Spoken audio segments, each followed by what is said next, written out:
to know God, to know Allah. Number 2, to love Allah. Number 3, to obey Allah.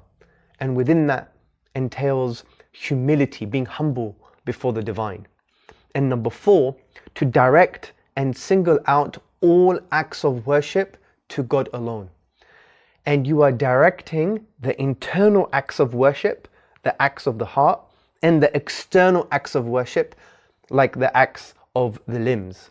So to worship God is a very comprehensive concept in the Islamic spiritual tradition. It means to know God, to love God, to obey God, and that entails being humble before the divine. And it means to single out all our acts of worship to God alone, our internal acts of worship and our external acts of worship. Now, what I want to do is take you through this kind of spiritual journey and maybe existential journey to make you understand what does it mean to know Allah.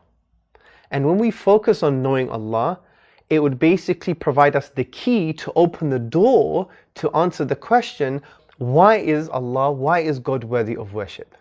And then I want to give you around 6 or 7 arguments that are based on the Quran and our spiritual tradition in order for you to see worship in a totally different way. So the first thing, knowing Allah, knowing God. Now when we're talking about knowing Allah, we're really talking about affirming God's oneness, affirming the oneness of Allah subhanahu wa ta'ala. And this is known in the Islamic tradition as TAWHEED, affirming oneness. And there are different aspects to affirming the oneness of Allah, the oneness of the divine.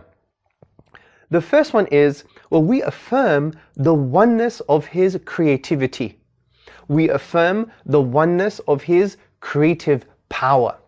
This means that Allah, that God is the only unique creator, sustainer, maintainer, and owner and master of everything that exists. This is what it means, that we affirm that Allah is the only unique creator, sustainer, maintainer, owner, fashioner, master of everything that exists.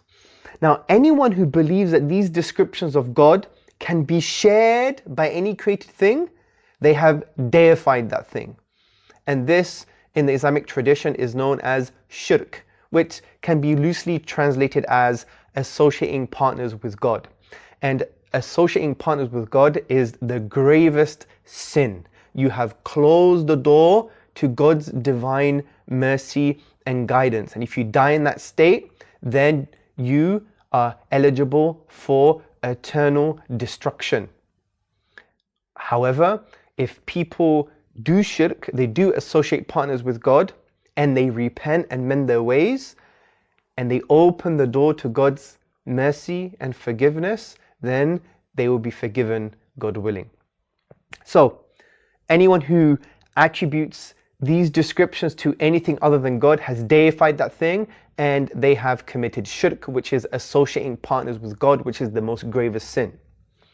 The second aspect I want to talk about is the oneness of God's names and attributes. The oneness of Allah's names and attributes. There's a few things you need to understand here.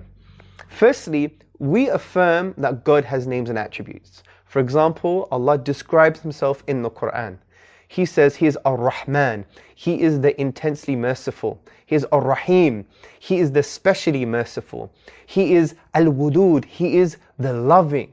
He is Al-Hakim, the wise. He is Al-Alim, the knowing. He is Al-Bar, He is the source of all goodness. He is Al-Latif, He is the subtle, and so on and so forth. So we affirm God's names and attributes. However, we also affirm their transcendent nature. The Quran says, "Laysa kamithlihi shay." There is nothing like God. There is nothing like Him. He is unique. He is transcendent. So from this point of view, we affirm God's names and attributes, and we affirm their transcendent nature. Significantly, when it comes to God's names and attributes, we also affirm that they are perfect without any deficiency and flaw. In actual fact, we believe they are maximally perfect. This means that they are to the highest degree possible, without any deficiency and without any flaw, and they are transcendent. This is God's names and attributes. So when we say God is al-wudud, coming from the Arabic word wud, which means a loving that is giving, we believe God's love is the highest form of love. It's maximally perfect. It's to the highest degree possible, and it's transcendent. Now, the one who compares these names and attributes to creation, they have committed humanization. And this is also shirk, which is associating partners with God, which is the gravest sin. So let me just repeat. The one who compares these names and attributes to creation has committed humanization. So for example, if we say, oh, God is loving just like Muhsin, right? Then that's going to be a major problem, because what you've done, you've humanized God's names and attributes. Although to understand the oneness of His names and attributes, you have to affirm that they are transcendent and maximally perfect. The minute that you compare them with anything in creation, you have diminished them from that point of view. And the Islamic spiritual tradition teaches us that this is shirk. This is associating partners with the divine.